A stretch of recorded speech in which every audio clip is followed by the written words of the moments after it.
তো যেরকম বললাম আজকে আমাদের স্টে আছে হচ্ছে হাউস বোট, আর এখানে শিকারা চলে এসেছে আমাদেরকে নিতে। এই দুটো শিকারা করে আমরা যাচ্ছিলাম। আর এই ৩টে প্রপার্টি আমাদের যে হাউস বোটটা ছিল ওদের প্রপার্টি ছিল ৩টেই। আমাদেরটা মাঝখানের প্রপার্টিটা ছিল। আর আমরা একমাত্র এখানেই জানতাম না যে আমরা কোন হাউস বোটে যাচ্ছি, বিকজ আমাদের ট্রাভেলিতে না কোনো মেনশন ছিল না। আর এটা হচ্ছে আমাদের হাউস বোট থেকে সকাল সকাল ভিউ। এটা হচ্ছে ওদেরই আরেকটা প্রপার্টি যেটা দেখাচ্ছিলাম আমি রাত্রিবেলা।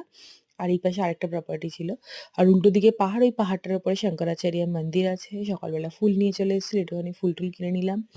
দিয়ে আমরা ব্রেকফাস্ট করে বেরিয়ে গেছিলাম মিনাবাজার। মানে সকালবেলা আমাদের শিকারা রাইড ছিল কতক্ষণের একটা, তো সেটার জন্য আমরা গেছিলাম। মিনাবাজার পুরোটা হচ্ছে ফ্লোটিং।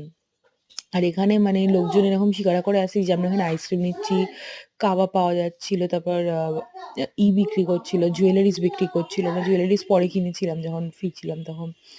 জুয়েলারিস, দেন তারপর কি বলে ফ্রুট স্যালাড সবকিছুই পাওয়া যাচ্ছিল এখানে। মানে ওরা এরকম শিকারা নিয়ে এসে আমাদের শিকারাটার সাথে টাচ করছে, টাচ করে ওরা দিচ্ছে, দিয়ে আবার নিয়ে চলে যাচ্ছে।